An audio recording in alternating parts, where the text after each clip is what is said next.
Coucou la YouTube compagnie, j'espère que vous allez bien. On est mercredi 3 juillet, il est midi et on se retrouve pour un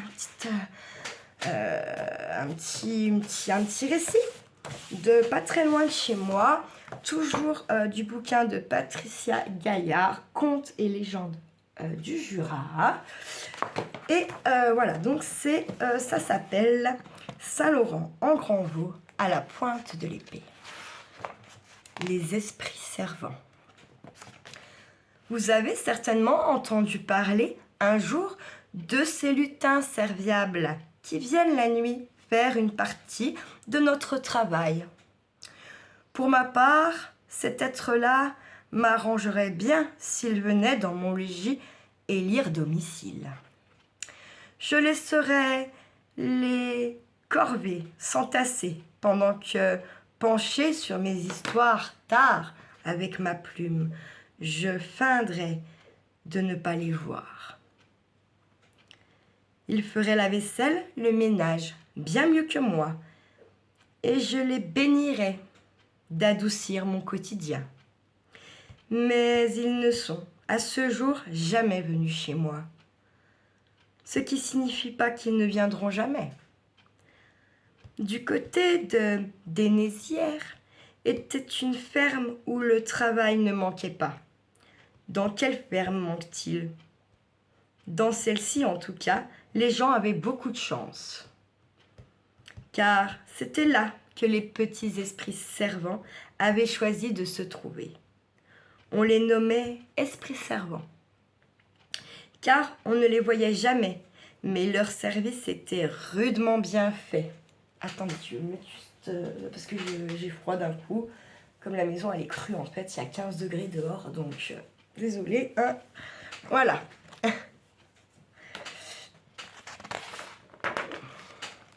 Allez savoir pour quelles raisons ils allaient ici plutôt que là. Peut-être l'allure de la demeure ou la nature des gens, du lieu. Ou peut-être à cause de détails plus subtils qui nous échappent. N'empêche que ceux qui les avaient étaient heureux. Ils voyaient leur labeur réduire et leur bien prospérer. Ce n'était pas mauvais à prendre. On s'habitue fort bien à être aidé. Ils faisaient aussi bien les travaux de ferme que les tâches domestiques. Et chacun, au matin, se voyait allégé de ses plus dures besognes. Dans cette ferme-là, on entendait les hommes siffler, prendre leur temps pour manger, pour dormir, ou pour fumer une pipe, tranquillement, sur le banc du dehors, à la tombée du jour, ou même à son lever. Quant aux femmes, on les entendait chanter. Leurs belles mains restaient blanches, la propreté de leur demeure était remarquable. Le caron rouge du sol luisait comme du grenat. Les boiseries étaient si lustrées qu'on les aurait crues enduites de ce vernis d'ambre dont on embellit les violons. Au matin, les gaudes étaient prêtes d'elles-mêmes et parfumées. La cuisine, jamais ni trop tôt ni trop peu cuite. Non, pardon. Jamais ni trop peu cuite. Et le café fumant était tenu au chaud. Les bêtes n'étaient jamais malades, les œufs étaient joufflus et leur lait admirable. Les épis de toutes sortes, engrangeaient dans le jour, étaient battus, vanés la nuit suivante. Nul ne cherchait à les percevoir. On les disait timides. On respectait leur silence, leur mystère, trop heureux du résultat. Les fillettes de la maison... Attendez. Ouais. Les fillettes de la maison posaient pour eux le soir des petits présents. Bouquets de fleurs, des bois, poignées de fraises mûres, quelques morceaux de galettes tièdes ou un peu de vin blanc. L'échange était charmant. Il dura bien longtemps. Cependant, si ces esprits servants étaient serviables et de mille façons, leur travail n'était pas d'éloigner le malheur. Il faut croire que dans ce monde-là, chacun a sa fonction. Le fermier mourut un matin de juillet. Il allait pourtant bien. La mort parfois nous cueille en très bonne santé. Il était tôt le matin. Après avoir mangé, il sortit sur le banc savourer une pipe, tandis que le levant rosissait l'air doux. On le retrouva là, immobile, comme endormi, les bras ballants, la pipe au sol fumant encore. Lui ne respirait plus. Alors, on fit ce que l'on fait toujours. Veille, cierge, prière, messe et enterrement. Toutefois, le moment était mal choisi. On était aux moissons. Mais choisit-on? Ce qui fut étrange, c'est qu'à partir de ce jour-là, les servants ne travaillèrent plus autant. La charge de chacun lui fut presque rendue, avec en plus celle du défunt à partager. On se questionna. Perdre le père, et du coup son travail, et en plus le rendement des esprits, ce n'était pas normal. Il semblait même aux habitants de la ferme que des choses disparaissaient, de ci, de là. Où sont donc passées les allumettes? Tiens, il restait plus de pommes que ça. Qui a terminé la galette? Nous n'avons pas fait plus de grains cette année? Bizarre. Et si peu de pommes de terre? Ah bon? La méfiance est une invitée qui s'incruste. Peu à peu, le soupçon habita chacun. Après tout, ces esprits, on ne les connaît pas plus que ça. Ils ont toujours rendu service, c'est vrai, mais c'était peut-être pour mieux nous voler. Ils travaillent de moins en moins, et tout ce qui disparaît, peut-être que... Vous connaissez nos tendances. Quand on commence à bavarder, on peut faire d'une étincelle un feu de cheminée. On oublia très vite tout ce qu'ils avaient fait, ces esprits plaisants et follets. Un soir à la veillée, toute la famille, tous les commis, étaient près de la cheminée à casser des noix de l'autre année, avec lesquelles on fait de l'huile. Le fils du fermier, un grincheux pas facile, annonça qu'il allait rester ce soir-là à attendre les esprits. Il voulait en avoir le cœur net, les prendre sur le fait et puis les effrayer. Il avait surtout bu bien plus que de raison, et le vin n'est jamais bon conseiller. Tard dans la nuit, chacun avait depuis longtemps rejoint son lit. Le garçon décrocha son fusil sur le mur. C'était celui du père qui avait parfois chassé avant. Il n'y avait pas de balles, ce n'est pas gênant. Le bruit suffirait à montrer à cette bande de voleurs paresseux qui était le maître de ces lieux. Le jeune homme circulait d'une grange à l'autre, en chancelant parfois sur les creux et les bosses de la terre battue. Soudain, il entendit des bruits, des rires, c'était eux. Par une porte entr'ouverte, l'âtre de la cuisine donnait une lumière rougeoyante. Caché dans un coin d'obscurité profonde, il observait. Des gerbes, des fléaux se mirent aussitôt à danser dans les airs, empoignés par magie, car de visage, de mains, de corps, il n'y en avait aucun. Mais tous ces mouvements, cette activité, cette énergie, quel étonnant spectacle! Il n'en croyait pas ses yeux. Il n'avait peut-être pas tort. Il sentit l'arme froide entre ses doigts. Il tira, le coup claqua sec et brutal dans la nuit. Un immense silence se fit. Dans l'âtre, les quelques braises noircies n'éclairaient plus rien. Aucune gerbe, aucun fléau ne dansait plus. Les esprits servants avaient fui.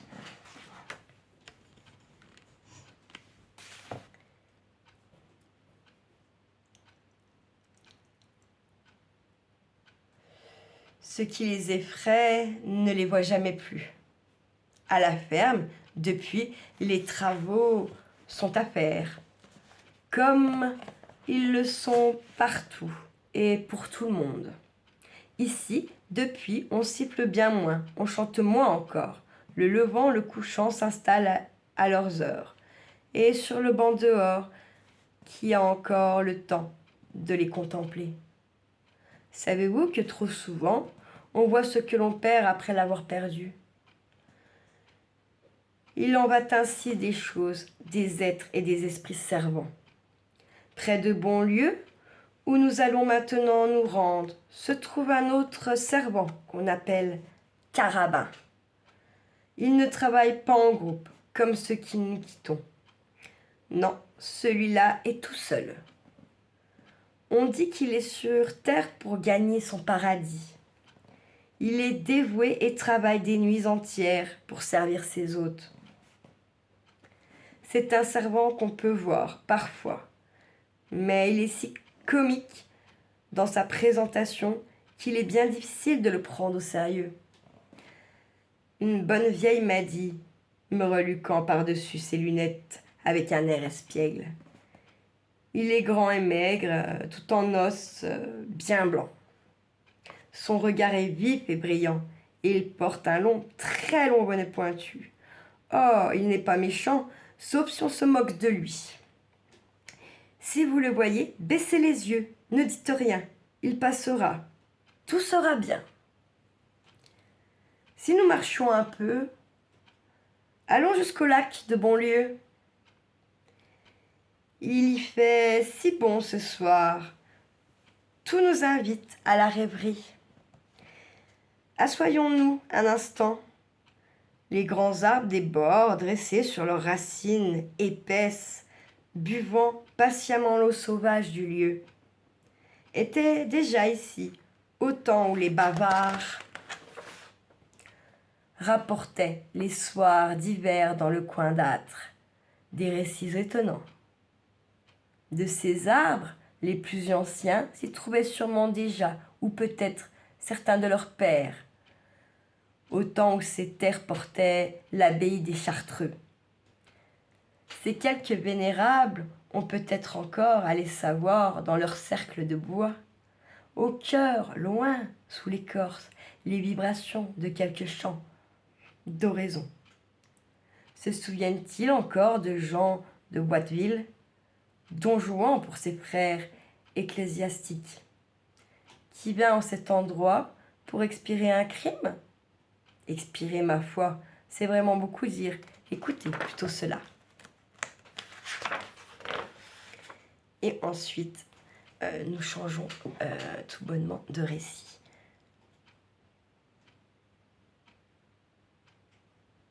On continue. Et je vais relancer parce que j'ai peur qu'après je ne voie pas.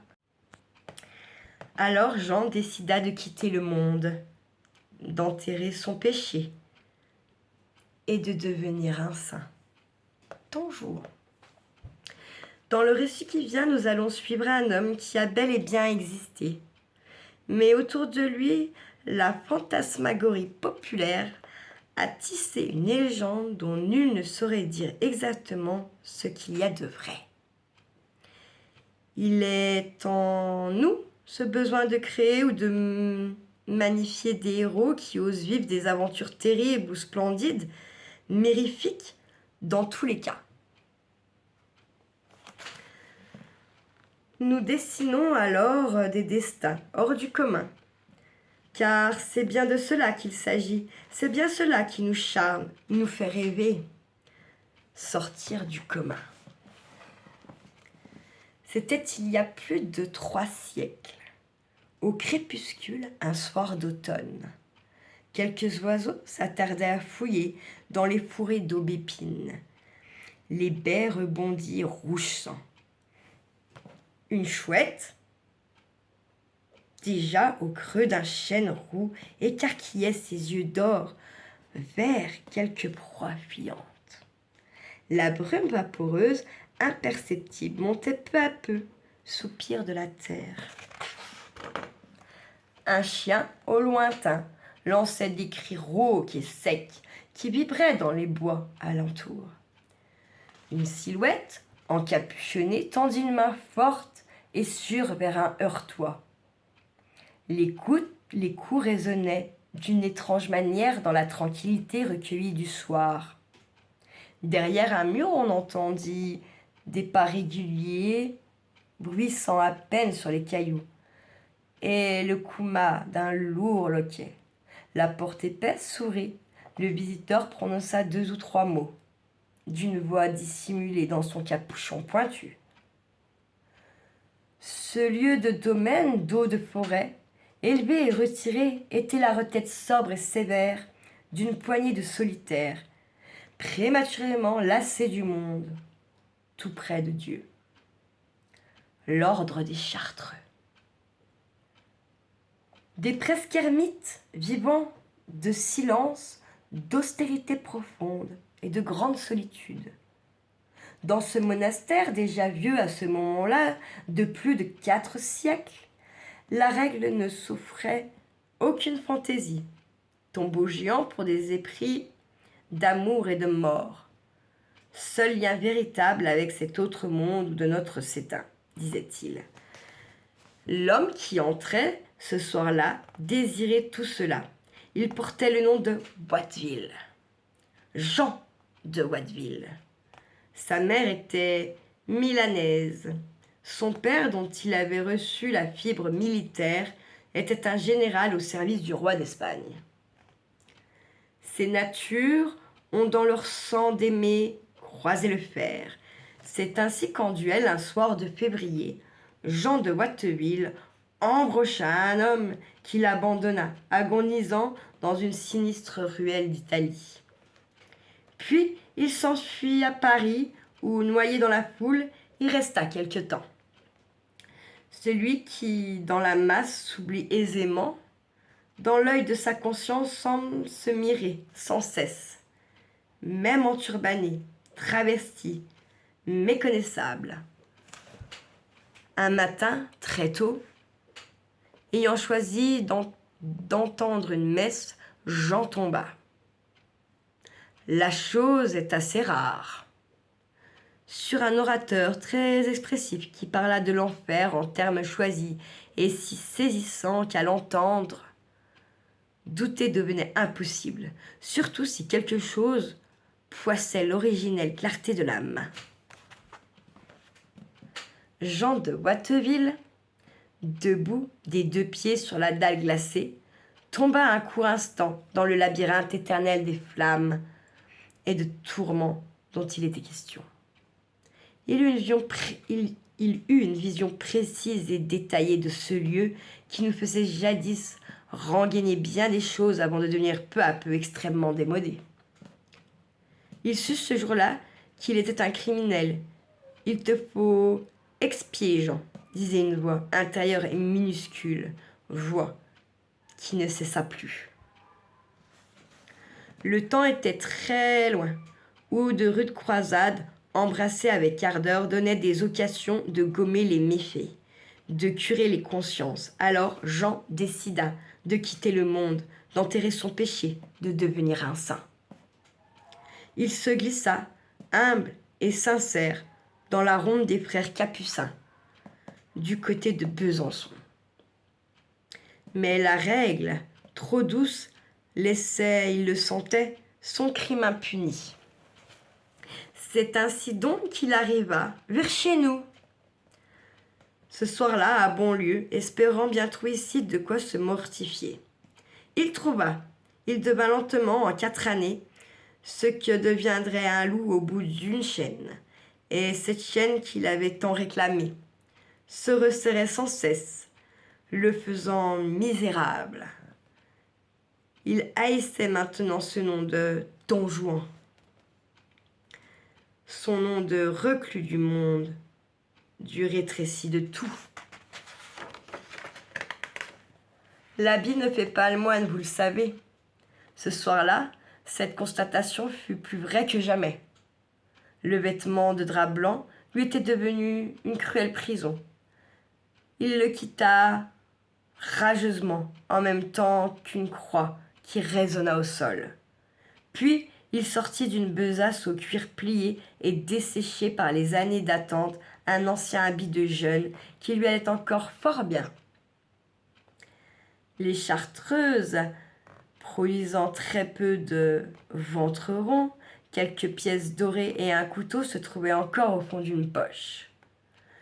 Lui qui avait si volontiers renoncé à leur pouvoir, les tâta du bout de ses doigts avec une délectation sauvage.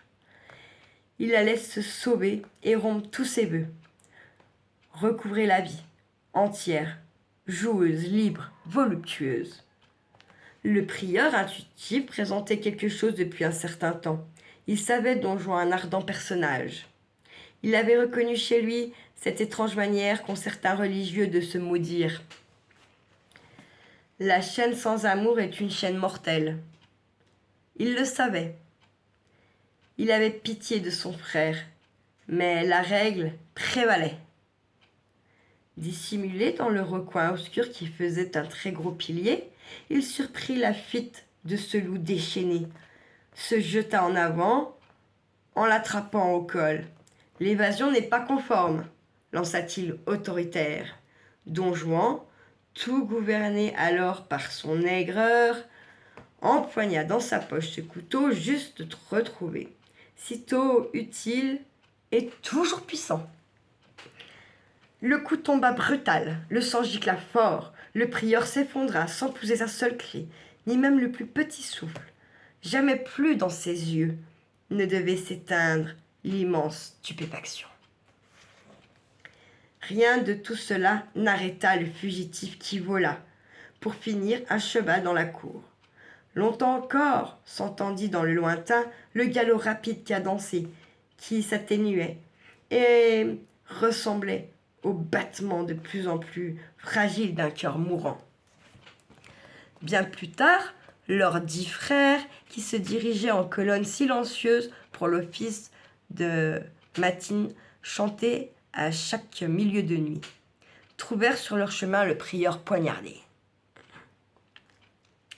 Ils chuchotèrent, émus, sans pouvoir la chanter, la nocturne louange autour de la dépouille, au-dessus de leur tête gravée dans la pierre du pilier, le blason de l'ordre. Un globe surmonté d'une croix et entouré de 7 étoiles paraissait enluminé par le sang projeté qui miroitait au feu des chandelles.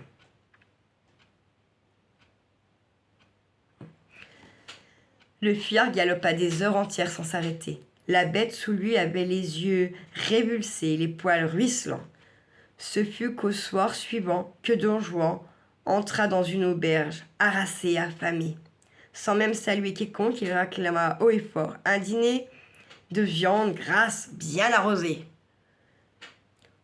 On dit que gavé de chair et pris de vin, tout ce que la vie chartreuse écarte bien. Il trouva le moyen d'allumer une méchante dispute et finit par trucider un autre personnage. Il s'enfuit cette fois encore, laissant là son cheval fourbu qui vraiment n'y perdait rien, et voilà le premier coursier qui semblait, par son œil, être dispo et frais. Après chaque crime, fuir devenait une habitude. Bien sûr, en ce temps-là, ni radio, ni journaux pour parler du fuyard. Pour montrer sa figure, pour en raconter tout, il traversa plusieurs comtés, presque tranquillement. Comment fit-il pour se nourrir, pour se loger, se laver, se vêtir, éviter les brigands? Rien nulle part n'en est dit. En tout cas, il arriva un jour en Espagne sous le nom aussi neuf qu'inattendu de Haute-Cour. Se cacher sous un nom pareil, quand on risque d'être pendu haut et court, c'est du défi.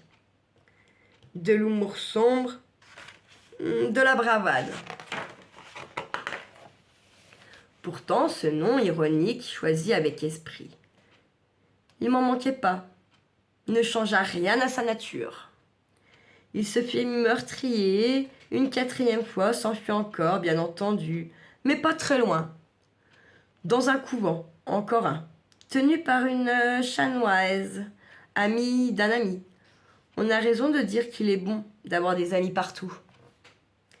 C'était un monastère de jeunes filles nobles enfermées là pour se sacrifier, pour être défaites peu à peu de cette douce folie de la jeunesse qui s'émerveille si facilement et s'habite de tous les compliments et les regards brillants des hommes, du même âge ou d'un âge certain. Jean de Watteville se garda bien de parler de sa vie religieuse, de tous ses méfaits, des fuites incessantes. Il présentait si bien, avait si belle allure, un parler cultivé, une grande éducation religieuse. Les amis de mes amis sont mes amis, dit-on.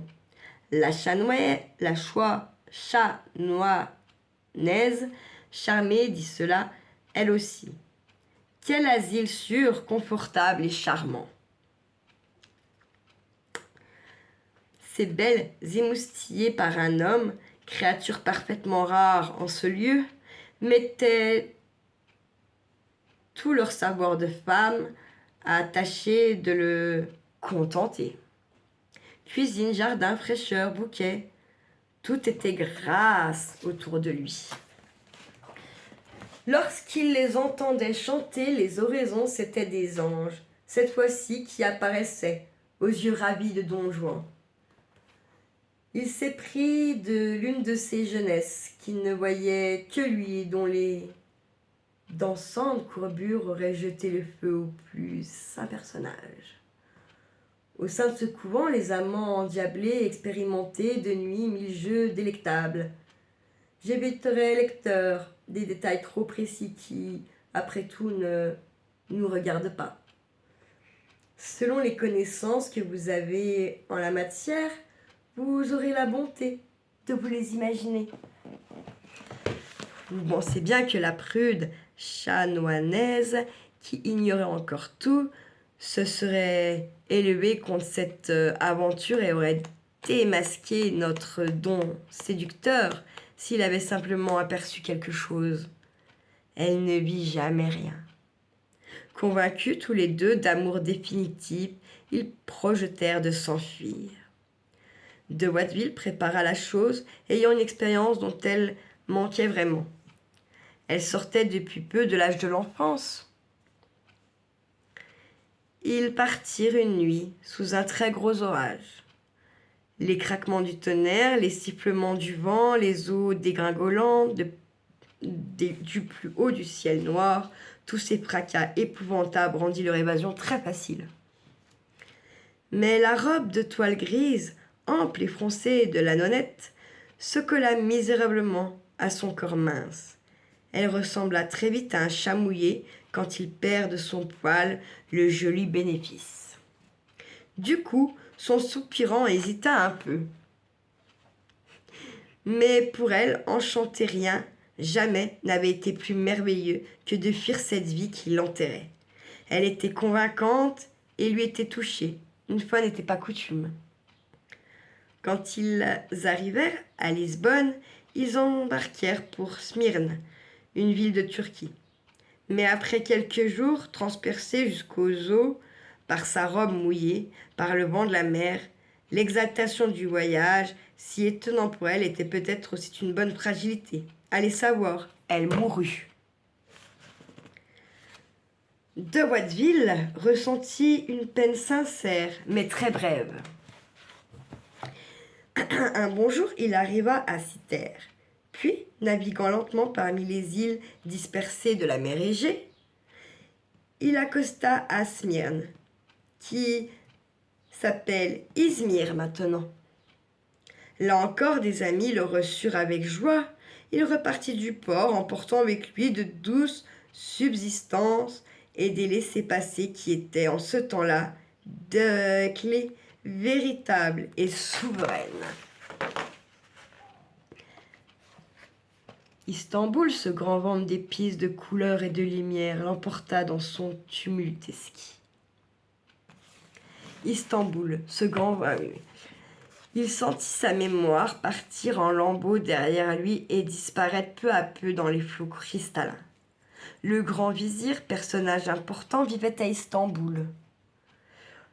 En peu de temps, de Watteville se glissa de maison en palais, de palais en festin, de festin en ronde jambe et en conversation, en noble relation. Il était grand, fort, audacieux, cultivé et plaisant. Il était si doué pour séduire et tellement amoureux des plaisirs qu'il devint proche du grand vizir. Peut-être digne de confiance, il renia sa religion, ce qui lui valut un trésor, une contrée à gouverner, un palais tout de marbre, avec des fontaines et des jardins de fleurs, de la vaisselle d'or, de fine porcelaine, des tentures de brocart bordées de fines pierres précieuses, en frise, rutilantes et même toutes vêtues de rouge, telle une divine cerise sur un gâteau doré, une créature superbe, très peu cachée sous les plis luxurieux de la soie. Elle lui enseigna de nombreuses subtilités orientales au creux d'immenses divans garnis d'étoffes douces où couraient des fils d'argent, telles des étoiles filantes. C'était une femme gaie, légère, enjôleuse et savante. Le soir, sous les étoiles, sur des terrasses tièdes, elle lui caressait le front, lui servait du café épais et parfumé en prétendant qu'il défroissait les forces. Parfois, plus tard, elle prenait langoureusement la tasse dans ses mains brunes et versait le reste refroidi sur la surface immaculée d'un petit plateau. Après 2-3 mouvements d'experte qui balançaient l'objet dans tous les sens, la mixture brusquement étalée traçait des formes.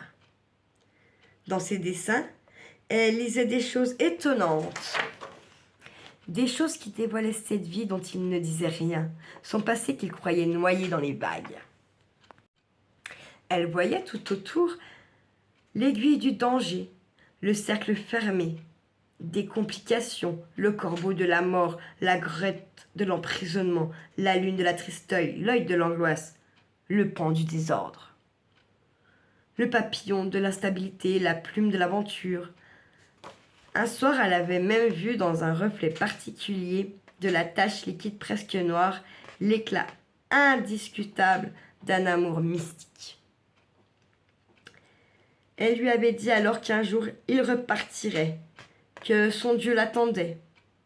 Il avait ri trop fort, nerveusement. Dans la nuit, il fut tourmenté plus que jamais par les relents inattendus et torturants de son passé, qu'il pensait immergé dans les eaux sombres. Une silhouette de Chartreux errait dans son corps troublé, une lanterne à la main. Son visage était caché sous la capuche blanche. Fantôme tourmenté, il creusait la chair, fouillait le sang, cherchant sans se lasser l'âme perdue. L'aube effaça de son âme toutes ses divagations. Pour donner tort à sa savoureuse et curieuse compagne, il agrandit le jour même le cercle des plaisirs. Une dizaine de jeunes femmes arrivèrent dans son palais de marbre. La demeure était si vaste que chacune reçut un bel appartement. Le soir venu, un jardin intérieur parfumé de fleurs où chantaient des oiseaux colorés, admirables, les réunissait tout autour de lui. Sur des sofas d'étoffe veloutée, les belles alanguies, leurs longs cheveux sombres coulant sur leurs épaules rondes donnaient au lieu un air de vraie jeunesse.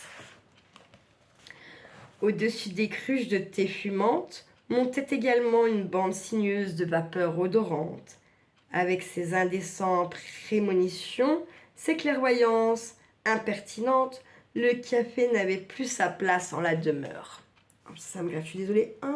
C'est ma petite bête. En sa première campagne, il lisait les lignes de la main aux nouvelles arrivées pour occuper un peu sa science inutilisée. Certains jours, des poètes venaient dire ou chanter leurs récits. Leurs rimes précieuses mêlées à la musique contenaient le cœur entier de l'Orient. C'étaient des fêtes admirables. Les 8 cordes du bouzuk, les 6 du baglama, les kémancés frottés, l'orgule à double corps résonnait parfaitement sous les doigts des musiciens. Les femmes, dans ces moments-là, très vite se levait, brune et chaude sous les tissus vaporeux de soie colorée. Le corps suivait les rythmes 1000 fois répétés. Comment imaginer, dans ce flot de plaisir et de légèreté, une place pour la mort qui suivait décidément notre moine partout où il allait? Eh bien, elle se glissa dans un café empoisonné, lors d'une histoire de rivalité et de pouvoir avec un pacha voisin. Ce café, destiné à Watteville, tua cependant le pacha en question. Et ce fut la fuite, encore et toujours. Adieu palais, harem, soie, jardin, plaisir parfumé. L'Italie, la case départ en quelque sorte. On aurait dit un jeu de loi. Monsieur Watteville, vous êtes encore tombé dans le puits de la mort. Il faut recommencer. C'est à Rome cette fois qu'il se rend pour se prosterner bien bas. Mais à culpa devant le pape d'alors, Alexandre VIII, qui a eu vent de 2 ou 3 des crimes de Don Juan, mais qui l'absout et le réhabilite. Voilà Don Juan pardonné. Il revient en comté où il acquiert de très nombreux titres et des biens plus encore, principalement ecclésiastiques. Il faillit même de très peu retrouver l'archevêque. L'habit ne fait donc pas l'archevêque non plus. Puis la comté, qui était espagnole, devint française en 1678. Jean de Watteville y avait bien contribué, lui portant si fidèle à l'Espagne. Dès lors, il resta en son abbaye de Baume-les-Messieurs qui lui avait été offerte. Mais l'existence qu'il mena n'avait rien d'ascétique, car au château de Domblanc vivait une châtelaine, Gabrielle de Salive, qui, comme son nom l'indique sans le vouloir, embrasse volontiers et les uns et les autres, et celui-là aussi, pardonné par un pape, se croyait sûrement blanchi définitivement. Nostalgique de ce temps où, dans les soies des femmes ottomanes, ils oubliaient ravis sa couple Maldive. Il installa dans son château de Saint-Lotin un harem parfaitement privé de compagnes joyeuses et légères, ainsi qu'un haras de chevaux remarquables, pourtant tous aux noms orientaux. Ils allaient bien souvent chasser, solitaires en haillons, paraît-il, ce qui lui valut une fois ou deux d'être pris pour un gueux. Ils en riaient, dit-on, mais n'en a-t-il que ri? Il avait la réputation d'un homme brutal. Ses moines plusieurs fois se révoltèrent, exaspérés, en lui jouant de méchants tours que seule une grande détresse peut inspirer. Très dur également avec des fermiers de ses domaines. On le voyait souvent parcourir la campagne en tenant d'une main un grand gourdin ferré. En vieillissant, il imposa à son monastère une règle de plus en plus sévère. Il la trouvait sans cesse trop douce, cette règle, et trop peu vertueuse. La vérité ne fait donc pas le vertueux non plus. À la fin de sa vie, il sombra dans une pénitence tenace et une prière de chaque instant. Sa crainte de la mort ne devait plus faiblir. À mesure qu'il s'éloignait de sa jeunesse, se rapprochaient de lui les visions infernales qui lui avaient inspiré le prédicateur, dont vous vous souvenez sûrement.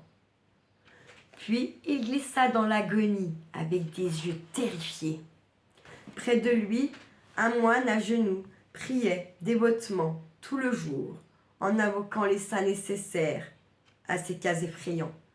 Hubert qui chasse les angoisses, Benoît, Eusepe, Geneviève et Gilles qui combattent les démons, Agathe, Médard, Paul, Thomas qui lavent de la luxure, Anne et Bernadette qui nettoient de l'orgueil, Robert qui accompagne dans la nuit noire.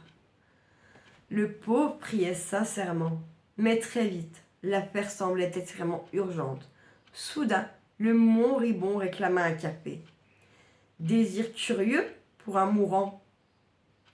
On lui fit très fort. Depuis qu'il était à Beaune, il ne prenait toujours ainsi. Il en but quelques gorgées, puis toussant brusquement, il renversa au sol la tasse à moitié vide.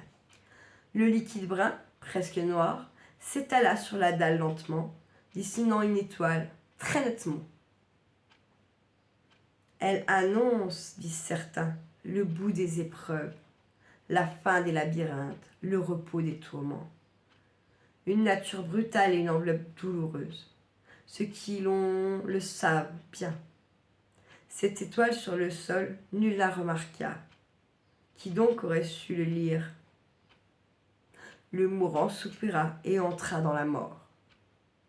Il n'y a plus rien à dire car, de la suite, nous ne connaissons rien.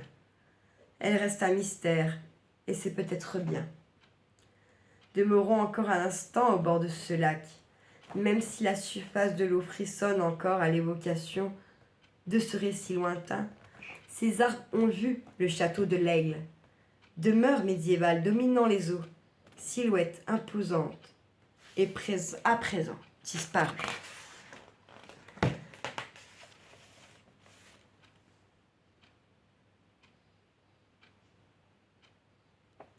Ces ruines servent de repère à la Jouvre, qui aime par-dessus tout hanter les vieilles pierres. Elle en sort le soir, apparition fantastique dans le ciel noir. Son grand corps long, lui de l'intérieur, sa précieuse escarboucle rougeoie et son front ouvre devant elle tous les chemins déserts. Elle s'en va se baigner le restant de la nuit dans les lacs voisins. Les dames et demoiselles blanches ou vertes qui fallotrent dans le pré, les sources et les grottes s'unissent à son activité nocturne de chimère. Claude de Vaudrey a encore sa place dans les ruines de son château. Il la gardera toujours. C'était un personnage dévoué à la cause de Marie de Bourgogne et du comté du même nom, dont le Jura, en ce temps, faisait partie. Longtemps, on chanta son histoire, et de mots en rime et de rimes en mots. Celle-ci devint peu à peu la fameuse légende que je vais vous dire aussitôt. Mais on va s'arrêter là. C'est déjà pas mal. J'espère que cette petite légende vous aura plu et qu'elle inspire nos écrivains que nous avons dans la YouTube compagnie. J'ai juste envie de dire prenez soin de vous, prenez soin de ceux que vous aimez bien sûr, et puis ne faites pas trop les fous. Ciao ciao la YouTube compagnie.